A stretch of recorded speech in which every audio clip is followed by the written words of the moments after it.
आज का जो हमारा लेक्चर है वो है आपका रूल्स का आता है, पैरा रूल्स का। ठीक है, फिर मैं बता रही हूँ कि कुछ पीरा कहते हैं, कुछ पैरा कहते हैं। ठीक है, तो हमारे पास रूल्स आते हैं, हम रूल्स देख लेते हैं। रूल्स कौन कौन से पढ़ने हैं? अब आप लोगों ने उसका एक्ट तो पढ़ लिया है। जिस स्टूडेंट ने एक्ट पढ़ लिया उसके लिए रूल्स कुछ भी नहीं है। ठीक है, टू बी ऑनेस्ट, अगर आप लोगों ने मेरे सारे लेक्चर सुन लिए हैं ना, एक्ट वाले, आपके जो पैरा एक्ट के, अगर आप लोगों ने सारे लेक्चर्स कंप्लीट सुन लिए हैं जो मैंने रात को आप लोगों को भेजे भी थे, अगर तो कवर हो गए हैं, हाँ, तो फिर रूल्स आप लोगों को मैं जो पढ़ाऊंगी ना, आप लोगों ने कहना ये तो हलवा है, कुछ भी नहीं है। ठीक है, ऑलरेडी चीजें आप लोगों को सारी बीच में आती होंगी। ठीक है। अच्छा, अब एक और चीज मैं यहाँ पे आप लोगों को मेंशन करती चलूं कि हमारे पास रूल्स जो है ना, वो 3 से 4 रूल्स आते हैं।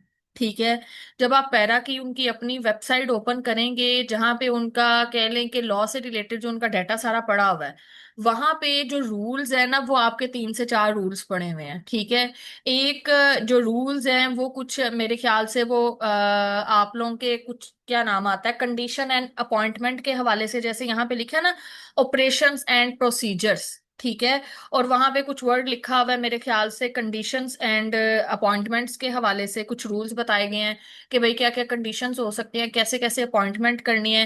एक आधा और रूल वहां पे पड़ा हुआ है। अब बात यह है कि बच्चों को ना बड़ी कंफ्यूजन हो रही थी कि क्या है। जब आप लोग सिलेबस अपना ओपन करते हैं जो आपका पीपीएससी ने दिया है, तो वहां पे उसने क्लियरली मेंशन किया है कि आप लोगों ने जो रूल्स पढ़ने हैं वो ऑपरेशंस एंड प्रोसीजर से रिलेटेड पढ़ने हैं, यानी ये वाले रूल्स आप लोगों ने पढ़ने हैं। बाकी रूल्स को आप लोगों ने नहीं देखना। अगर किसी ने कोई गलत डॉक्यूमेंट अपने पास डाउनलोड किया हुआ है तो काइंडली प्लीज उसको डिलीट कर दें। मैंने आप लोगों को जो है ये डॉक्यूमेंट भेज दिया। क्लियर होगी बात? बताएं मुझे। ये मैंने क्लियर इसलिए पहले कर दिया ताकि आप लोगों को मसला ना हो कि बाद में ये होता है ना कि स्टूडेंट को हमने तो दूसरे करने थे, ये कौन से हैं, ये क्या है, तो ये मैंने पहले ही आपको बता दिया। डन। स्टार्ट करें हम लोग, अब बताएं मुझे। अच्छा, हम अगर आपके पैरा रूल्स 2025 की बात करें तो सबसे पहले इसकी डेट आप लोगों ने याद रखनी है, 6 अगस्त 2025। ठीक है, इसकी जो एसेंट थी, ठीक है, इसकी जो मंजूरी थी वो जाहिर बात है आपके गवर्नर ऑफ पंजाब ने दी, और उस टाइम पे जब ये दी थी उनका नाम था सरदार सलीम, अंडर सेक्शन 78। अब मुझे बताएं कि जो हमारा पैरा एक्ट है उसमें जो आप लोगों का सेक्शन 78 है वो क्या आपको कहता है? क्या रूल्स बनाने की इजाजत नहीं देता? बताएं मुझे। आपका सेक्शन नंबर 78 किसको डील करता है? बता दें मुझे बस इतना। सेक्शन नंबर 38 पता होना चाहिए ना आपको, power to make rule. Done हो गया, ठीक हो गया, परफेक्ट हो गया।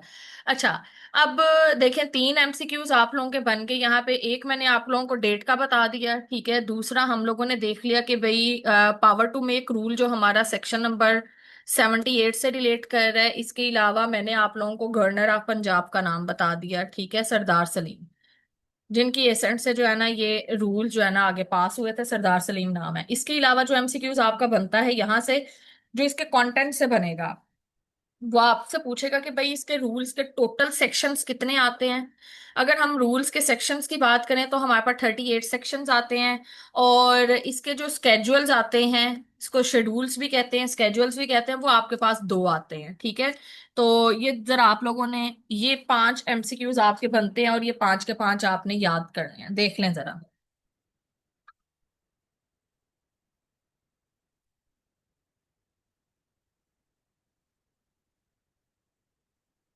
यहां तक कर लेते हैं तो मुझे बताइएगा।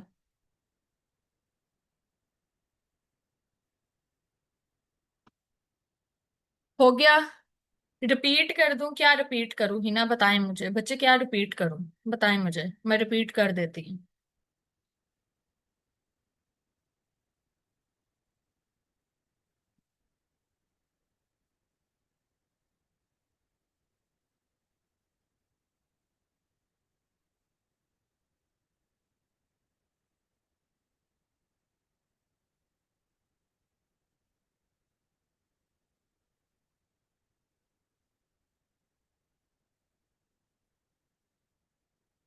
एमसीक्यूज जो बताए हैं, अच्छा जी, एमसीक्यूज जो बताए हैं मैंने वो ये है कि पहले मैंने डेट बताई है, 6 अगस्त 2025।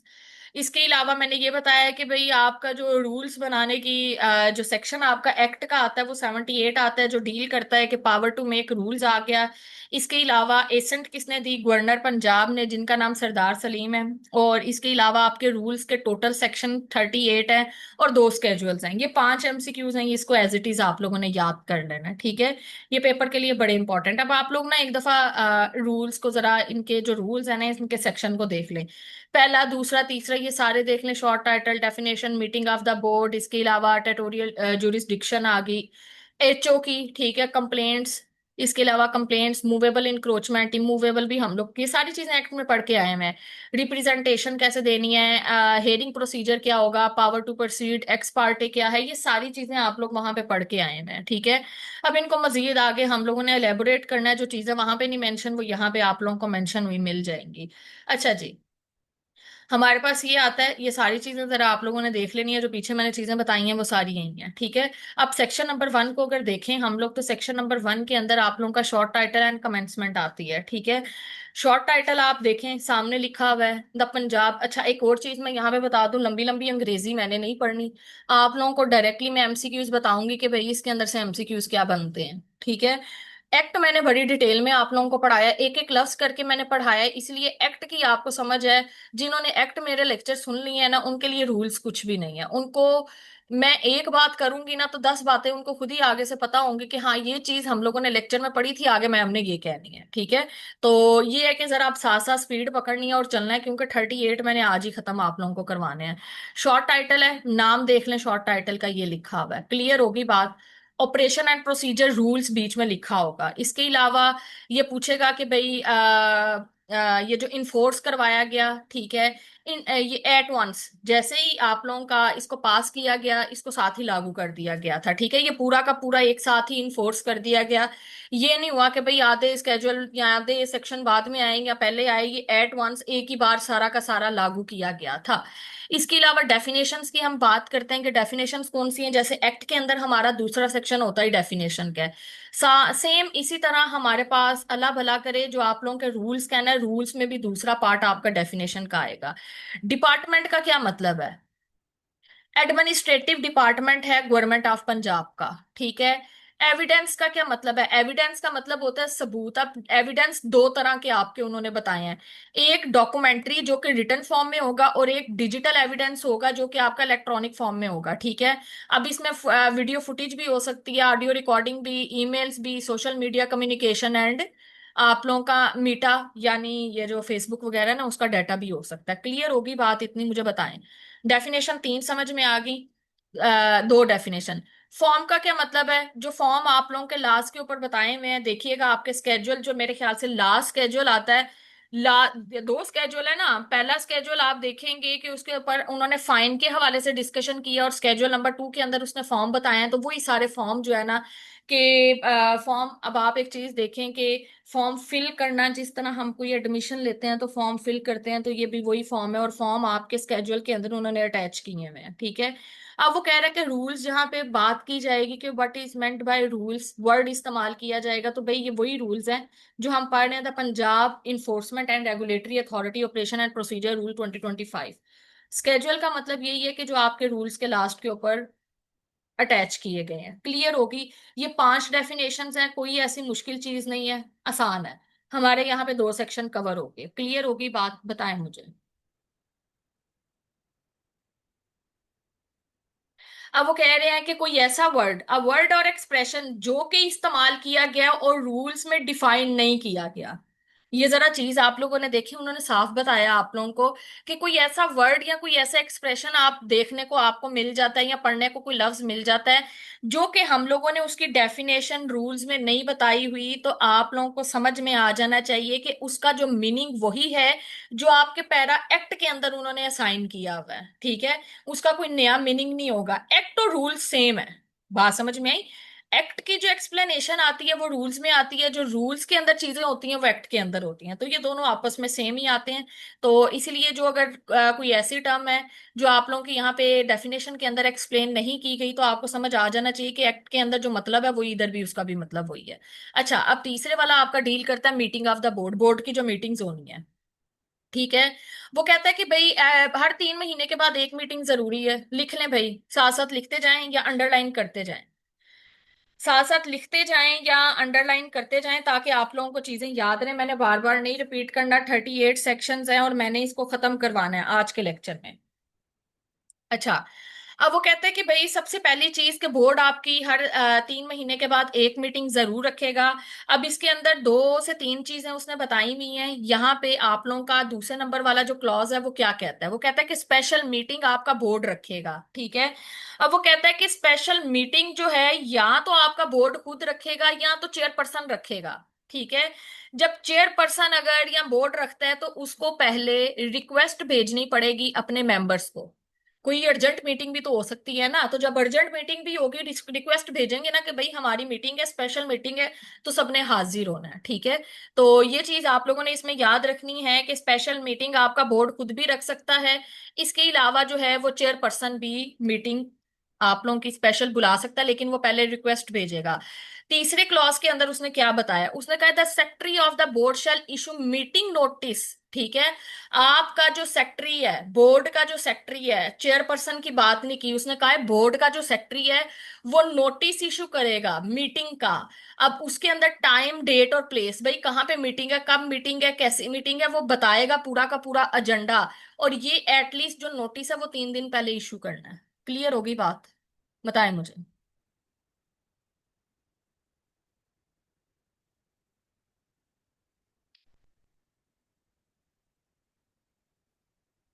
समझ आ गई बात?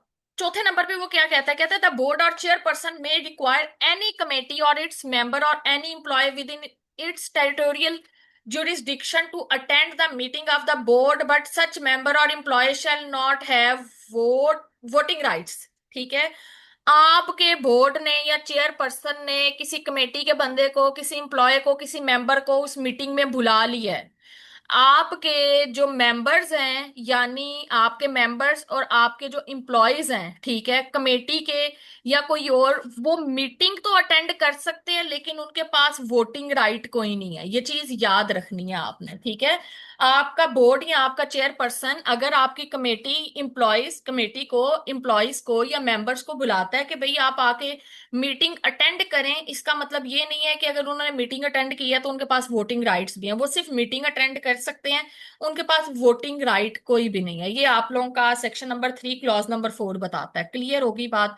3 से 4 चीजें उसने बताई हैं। मीटिंग हर 3 महीने बाद एक बार की जाएगी। स्पेशल मीटिंग कौन करेगा, या तो चेयरपर्सन या तो बोर्ड। ठीक है। रिक्वेस्ट भेजेगा पहले मेंबर्स को। तीसरी बात उसने ये की है कि भाई सेक्रेटरी ऑफ बोर्ड 3 दिन पहले आपका नोटिस इशू करेगा कि भाई इस दिन हमारी मीटिंग है।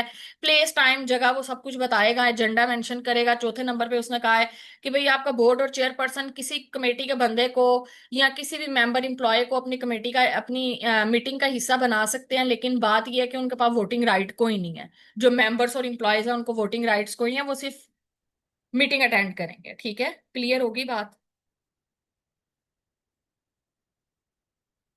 बताएं मुझे। अब सवाल किसी का कोई?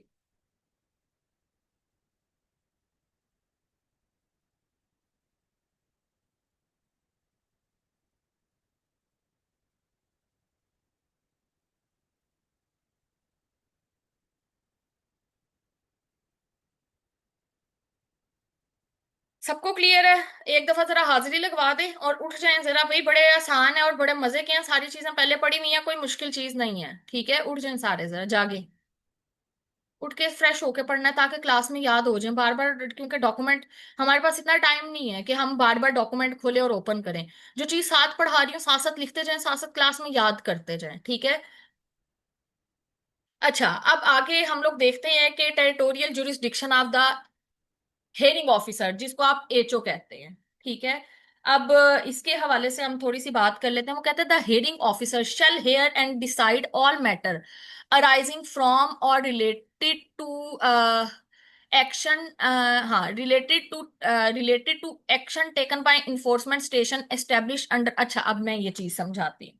वो आपका कह रहा है कि आपका जो एचओ है ना, वो कोई फैसला ले रहा है, कोई एक्शन ले रहा है, तो वो सिर्फ अपने इलाके का लेगा। बात समझ में आ गई? एक एग्जांपल छोटी सी बताती हूँ। आप लोगों का कोई अफसर है, ठीक है, कोई एसएचओ लगा हुआ है। एसएचओ के अंदर एक आता है ना एरिया, पुलिस स्टेशन है उसके अंदर एक एरिया, उसके अंडर एरिया आता है कि भाई इतने एरिया के अंदर जो है ना ये पुलिस स्टेशन जो है ना काम करेगा, इससे बाहर, इसकी कोई हदूद से बाहर जो है ना इसका कोई एक्शन या कुछ नहीं चल सकता। अब वो सिंपल आप लोगों को ये बता रहे हैं कि जो आपका हेयरिंग ऑफिसर है ना, अगर वो कोई फैसला लेता है या एक्शन लेता है, वो अपनी हदूद के अंदर है, कि यानी जो उसको एरिया दिया गया है उसी के अंदर वो एक्शन ले सकता है। किसी और एरिया में जाके वो अपनी हेजमनी दिखाए कि भाई मैं तो हेयरिंग ऑफिसर हूं, मैं तो कोई भी ले सकता हूँ, भाई वो नहीं सुनेंगे। वो कहेंगे कि भाई आपने कोई एक्शन लेना है, आपने कोई फैसला सुनाना है, आप अपने इलाके में जाके करें। ठीक है, जितना आपको, जितना एरिया आपके अंडर आता है आप उसी इलाके के फैसले कर सकते हैं या उसी इलाके के अंदर कोई एक्शन ले सकते हैं, उसके अलावा कोई नहीं। तो सिंपल उन्होंने ये बात की है कि एचओ के अंडर जितने इन्फोर्समेंट स्टेशन आएंगे वो सिर्फ उन्हीं के फैसले या उसी पे एक्शन ले सकता है। जो उसके अंडर नहीं आते वहां पे आपका एचओ की कोई वुक्कत नहीं है, वहां पे वो कुछ भी नहीं कर सकता। क्लियर होगी बात? बताएं मुझे। सेक्शन नंबर 5 क्या कहता है? Complain of public nuisance. आप लोगों को याद हो कि ये मैंने परसों के कल आप लोगों को पढ़ाया था कि भाई कोई ऐसा काम हो जाना, कोई गड़बड़ मच जाना, ठीक है, पब्लिक के लिए जो आप लोगों के लिए ठीक ना हो, ठीक है। अब उसमें आप लोगों को याद है कि हम लोगों ने कहा था कि कंप्लेन्स आएंगी। वो कहता है कि भाई जो पब्लिक नॉइसेंस की कंप्लेन है, ठीक है, वो कंप्लेन कैसे आएगी, उसके अंदर क्या क्या चीज इंक्लूड होगी। वो कहता है जो पब्लिक नॉइसेंस की कंप्लेन है ना, उसके अंदर पहली चीज ये है location, nature of public nuisance के, कहाँ पे कोई गड़बड़ हुई है, ठीक है, कहाँ पे कोई फ्रॉड हुआ है, कहाँ पे कोई इंक्रोचमेंट हुई है, कहाँ पे कोई मसला ऐसा हुआ है। तो वो पहले मेंशन करें ना कि भाई लोकेशन क्या है, नेचर क्या है, ठीक है, उसकी जो कहीं पे कोई गड़बड़ मची है या कुछ भी कोई इंक्रोचमेंट हुई है, उसके पहले बताएं कि भाई नेचर क्या है उसकी, ठीक है। इलीगल एक्ट और ओमिशन बताना पड़ेगा कि भाई वहां पे कौन सा इलीगल एक्ट हुआ हुआ है, ठीक है, या कोई कॉमन इंजरी हुई है वहां पे किसी की वजह से, या कोई खतरे की बात है, ठीक है, या लोगों के लिए, पब्लिक और to the people who dwell and occupy property in विंसिटी caused by the public nuisance, या किसी ने भाई कब्जा कर लिया, जबरदस्ती घुस गया किसी के मकान के अंदर, किसी की दुकान के अंदर, बताएं कोई कॉमन इंजरी होगी, किसी को गोली मार दी है, क्या हो गया है, ठीक है। या कहीं पे कोई सेम वही ऑब्स्ट्रक्शन आ गया, डेंजर और अनॉन्स caused by the public noise and to person who may have occasion to use any public right, या किसी ने अपना पब्लिक राइट यूज करते हुए तो किसी के ऊपर कोई जबरदस्ती कोई की है। अब ये देखें जो, काइंडली प्लीज अपने जब क्लास में आते हैं ना तो अपने माइक म्यूट रखा करें, ठीक है। अब किसी का माइक अनम्यूट हुआ ना तो मैं उसको क्लास से बाहर निकाल दूं। अच्छा, अब उसने कहा है कि भाई कंप्लेन जो आप लोगों ने पब्लिक नॉइसेंस की करनी है उसके अंदर ये चार चीजें मेंशन करनी है बस। जगह बता दे कौन सी है, इलीगल एक्ट बताना है हुआ क्या है, तीसरे भी अंदर उसने बताया कि कोई कॉमन इंजरी वगैरह तो नहीं हुई या किसी ने पब्लिक राइट को गलत तरीके से यूज तो नहीं किया, ठीक है। बस ये तीन चीजें बताएंगे और आपकी पब्लिक नॉनसेंस की जो कंप्लेन है ना वो दर्ज की जाएगी। क्लियर हुई इतनी बात? बताएं मुझे।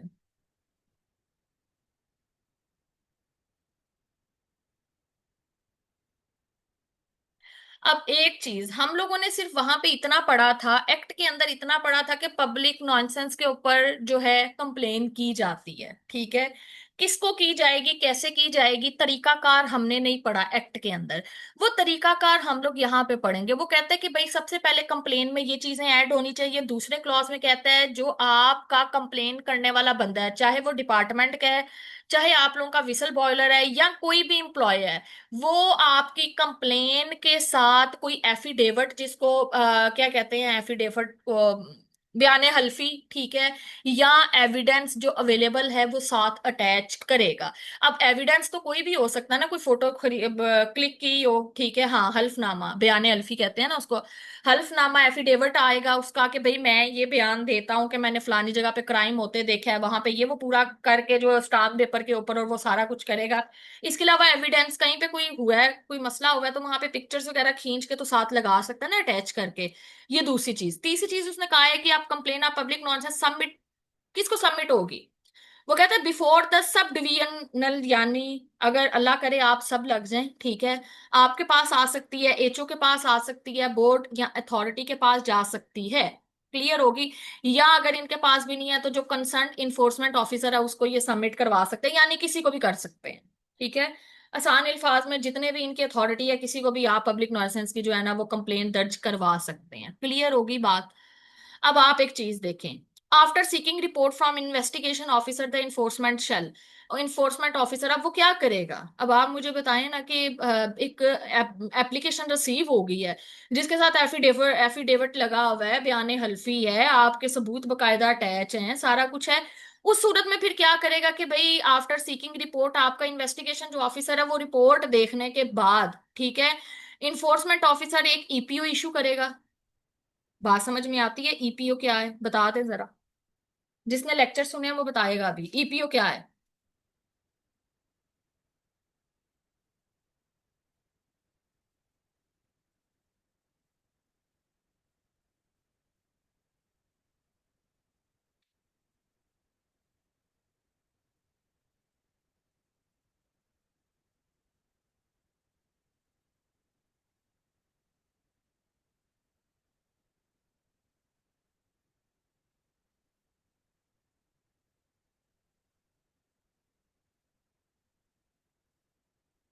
बिल्कुल ऐसी बात है। अगर तो वो कहता है refer the matter to the concern SDO officer for further action if complain is false, अगर वो कहता है कि अगर कंप्लेन फॉल्स है तो वो फिर फर्दर एक्शन के लिए एसडीओ के पास चले जाएगा मामला, ठीक है। The enforcement officer shall submit daily report of information received and action taken against the public nuisance matter to the sub divisional, यानी आपका इन्फोर्समेंट ऑफिसर डेली की जो रिपोर्ट है वो एसडीओ को देगा। क्लियर होगी बात इतनी? बताएं मुझे इसमें कोई ऐसी बात जो ना समझ में आई हो।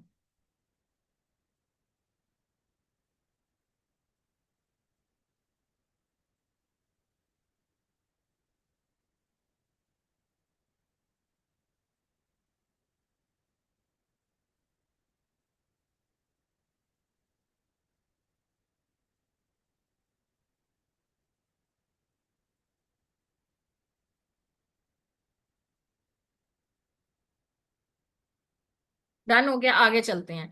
अब वो कहता है कि भाई कुछ ऐसी कंप्लेंट्स हमारे पास आती हैं जहां पे हमारी मूवेबल इंक्रोचमेंट की बात करते हैं हम, ठीक है। Complaints of movable encroachment, movable और इमूवेबल की मैं बात बता दूं। मूवेबल इंक्रोचमेंट उसे कहते हैं कि किसी ने आपकी गैर कानूनी तौर पर किसी जगह पे रेड़ी कोई आके खड़ी कर दिया है, ठेला लगा दिया है कोई, यानी उसको तो हटा सकते हैं ना, ठीक है। उसको मूवेबल है कि यानी उठा के फेंक फूक सकते हैं, उठा के साइड सूट पे कर दिया, उसको कहते हैं मूवेबल इंक्रोचमेंट। किसी ने गैर कानूनी तरीके से आके स्टेट की जमीन के ऊपर, स्टेट के ऊपर आके कोई कब्जा कर लिया, ठीक है। मूवेबल इंक्रोचमेंट कहते हैं। इमूवेबल कहते हैं कोई दुकान है जिसके ऊपर प्रॉपर कब्जा हो गया। क्लियर होगी बात अब कि मूवेबल और इमूवेबल क्या है। ये बात समझ में आई कि मूवेबल कौन सी हैं, जैसे रेड़ियां, ठेले, कोई इस तरह की चीजें आके, ठीक है। अब अक्सर आप लोगों ने देखा होगा बाजार खाली करवाए जाते हैं, ठीक है।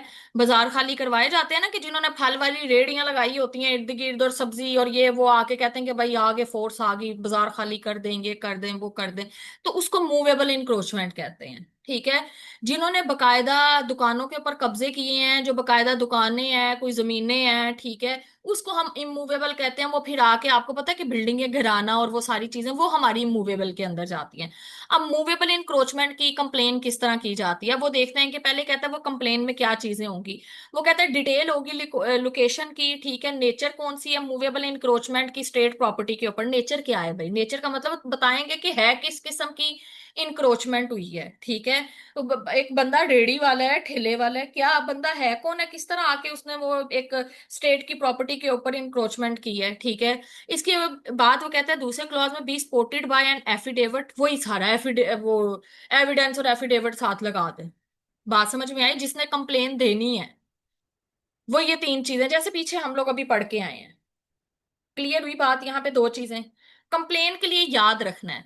दो से तीन चीजें हैं। पहली लोकेशन, नेचर, एफिडेविट, एविडेंस। कोई भी कंप्लेन है, किसी भी टाइप की कंप्लेन है, ये चार चीजें मस्ट है। अच्छा, अब वो कहता है कि भाई कंप्लेन हो गई, चीजें ऐड कर दी हैं। वो कहता है इन्फोर्समेंट ऑफिसर जो है on his own motion complaint और रेफरेंस फ्रॉम द डिपार्टमेंट और custodian of state property information from whistle blower और any direction from authority board, HO या sub divisional officer, enforcement officer shall inspect the site and take the stance of the person concerned with assistant of requisite enforcement squad। Clear बात समझ में आई? वो कह रहा है कि इन्फोर्समेंट ऑफिस इन्फोर्समेंट जो ऑफिसर है वो खुद या किसी के कहने के ऊपर, अब किसी कौन आते हैं, या तो विसल बॉयलर होगा, या तो अथॉरिटी की डायरेक्शन होगी, या आपका बोर्ड कहेगा, या एचओ कहेगा, या एसडीओ कहेगा, किसी के कहने के ऊपर या खुद भी वो उस साइड को जाके इंस्पेक्ट करेगा, उसकी इंस्पेक्शन करेगा, और वहां पे जो लोगों का बयान लेगा, स्टांस लेगा, लोगों से पूछेगा बंदा यहाँ पे क्या कह रहा है, कब से रेडी लगा के बैठा हुआ है, ठीक है, कितने साल हो गए हैं, झूठ तो नहीं बोल रहा, क्या मसला है, ये सारी चीजें वो आपका इन्फोर्समेंट ऑफिसर करेगा। क्लियर होगी बात? अब तीसरे नंबर पे वो कह रहा है कि if the enforcement officer after inspection of site and collection of evidence is satisfied that the encroachment needs removal under the law he शैल।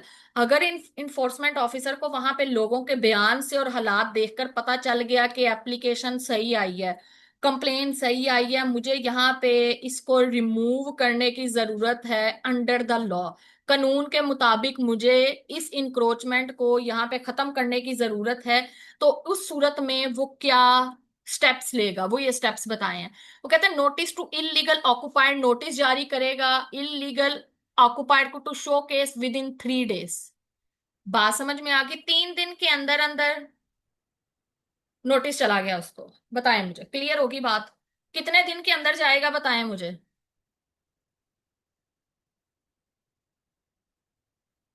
कितने दिन के अंदर जाएगा?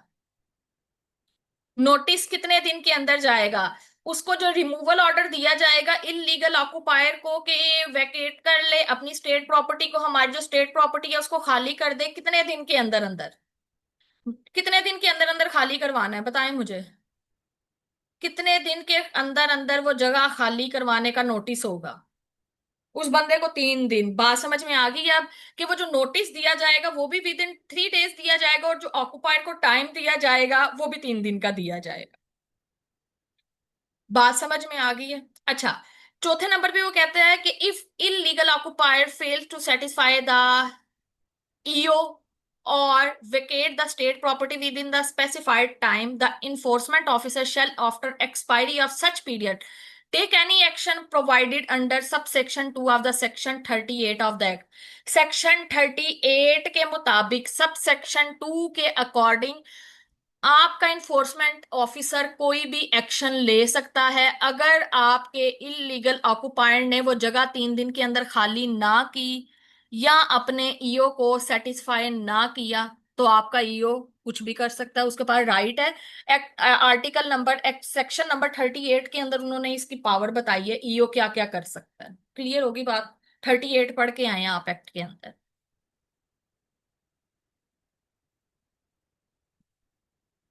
बात समझ आ रही है? बता दें, इतनी गारंटी मैं जरूर देती हूँ कि मेरे से अच्छा एक्ट कोई नहीं पढ़ा सकता, इतने आसान अल्फाज में कोई नहीं पढ़ा सकता, एक एक लफ्ज बता के। अगर फिर भी आप नंबर ना लेके आए ना, तो एक एक बंदे को मेरे से, एक एक स्टूडेंट को डंडे पड़ने हैं मेरे से, डिजिटल डंडे मारूंगी। नंबर मुझे चाहिए आप लोगों के 75+ मार्क्स सबके चाहिए मुझे। जितनी मैंने मेहनत की है ना पढ़ाने में, उतनी मेहनत आप लोगों ने इसको याद करने में करनी है, ठीक है? समझ तो लिए आप लोगों ने, लेकिन याद करना है इनको, जैसे आप लोग बचपन में हम लोग याद करते थे ना, मैट्रिक में, इंटर में, इवन के आप लोग यूनिवर्सिटी के पेपर्स में भी चीजें याद करके जाते हैं, वैसे ही इसको याद करें। बार बार एक्ट को खोलें, ठीक है, बार बार देखें। जितनी बार देखेंगे उतनी बार आपकी आंखों के पीछे एक इमेज बनती जाएगी। जब आप पेपर में जाएंगे ना, तो आपको एक चीज आपके माइंड के अंदर आएगी, फलाने पेज के ऊपर फलाना एक्शन था, फलाना चीज थी जो मैं पढ़ा था या मैंने कहीं पे लिखा था, वो फिर आपको चीजें याद आएंगी। इसलिए पढ़ने के बाद, लेक्चर लेने के बाद किताबों को बंद ना किया करें, बार बार खोला करें, ठीक है, पढ़ा करें, उसको रिवाइज करें। अच्छा, पांचवें नंबर पे वो क्या कहता है कि भाई enforcement officer daily report submit करवाएगा, किसको करवाना है? सब डिविजनल ऑफिसर को। पीछे पढ़ के आए हैं आप लोग, एसडीओ को। क्लियर होगी बात। ये मूवेबल की समझ में आ गई है कि मूवेबल की कंप्लेन क्या होगी। अब कंप्लेन की मैं दोबारा से एक स्टोरी बताती हूँ। देखें, ऊपर तो हम लोगों ने पब्लिक नॉइसेंस की देख ली थी ना, वही सेम आगे कहानी मूवेबल इंक्रोचमेंट के हवाले से आती है। पहला स्टेप जो होगा, हमारे पास कंप्लेन जो आएगी उसमें चार चीजें मेंशन होंगी: लोकेशन, उस इंक्रोचमेंट की नेचर, एफिडेविट और एविडेंस। ये तीन चीजें कंप्लेन के अंदर ऐड होंगी जो कंप्लेन देनी है। उसके बाद जो कंप्लेन आ गई है, आपका इन्फोर्समेंट ऑफिसर आपके एसडीओ के कहने पे या उस कंप्लेन के हवाले से या विसल बॉलर आपका अथॉरिटी है, आपके बोर्ड, किसी के भी डायरेक्शन के ऊपर जिस जगह की कंप्लेन आई है उस जगह के जाके इंस्पेक्ट करेगा, यानी उसकी इंस्पेक्शन करेगा। वहां पे जाके लोगों का बयान लेगा कि क्या सच में यहाँ पे कोई मामला चल रहा है। ठीक है। अगर इन्फोर्समेंट ऑफिसर को उस इंस्पेक्शन की साइड के ऊपर कोई मामला होता हुआ नजर आ गया, तो फिर वो क्या करेगा कि आप वो जो इलीगल ऑक्युपायर है उसको 3 दिन के अंदर अंदर शो केस नोटिस भेज देगा कि भाई आपको मजीद, जाहिर बात है, वो जो बंदा गया है उधर, आपका ईओ गया है, उसने 3 दिन के अंदर अंदर नोटिस इशू करना है। उस नोटिस के अंदर भी लिखा होगा कि इलीगल जो ऑक्युपायर है कि वो 3 दिन के अंदर की जगह को खाली कर दे। अगर वो बंदा 3 दिन के अंदर जगह को खाली नहीं करता तो इन्फोर्समेंट ऑफिसर एक्शन, वो सेक्शन नंबर 38 के तहत आगे कोई भी एक्शन ले सकता है।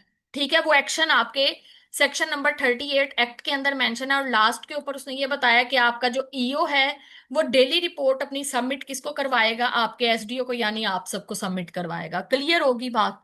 कोई ऐसी बात जो ना समझ में आई हो?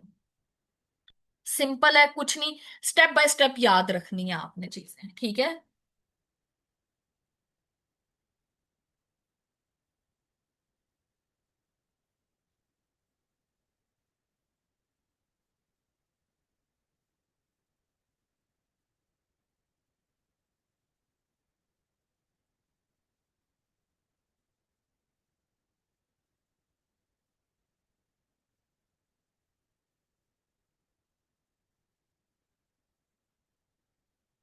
अच्छा जी, आगे चलते हैं। आगे वो कहते हैं इमूवेबल इंक्रोचमेंट की कंप्लेंट्स किस तरह होगी।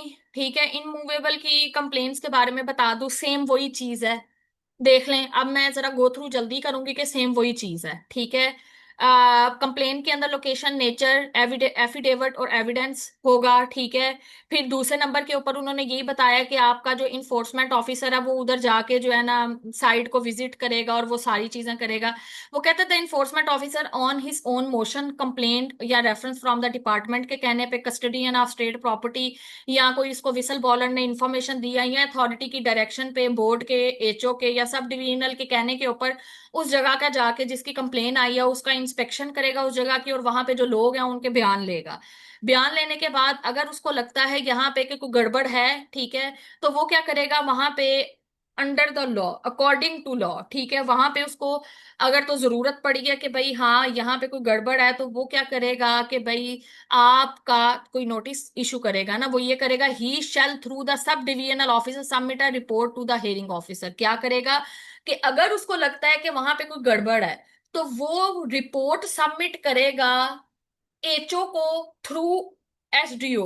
पीछे उसने क्या किया था मुझे ये बताएं। पीछे आपके इन्फोर्समेंट ऑफिसर ने क्या किया था, वो इमूवेबल थी ना, छोटा काम था, कोई रेडी थी, कोई ठेला था, उसको उठा के फौरन एक्शन ले लिया।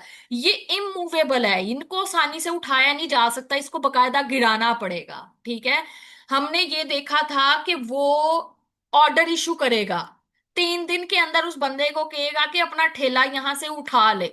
लेकिन यहाँ पे उसने उसको डायरेक्ट ठेला उठाने के लिए नहीं कहा, क्योंकि ये हमारी इमूवेबल प्रॉपर्टी है।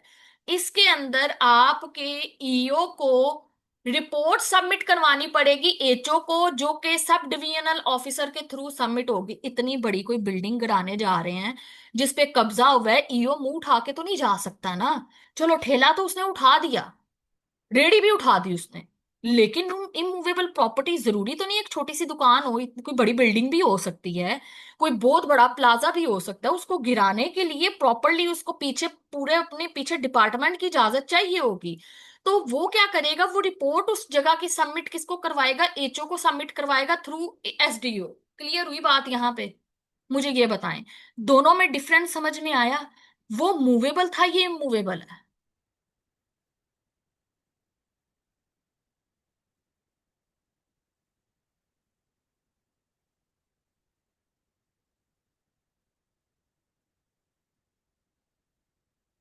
अब आगे क्या होगा, on receipt of report from EO ने जो रिपोर्ट सबमिट करवाई है हेयरिंग ऑफिसर को थ्रू एसडीओ के, आपका हेयरिंग ऑफिसर इशू करेगा नोटिस वहां पे जो इलीगल ऑक्युपायर है।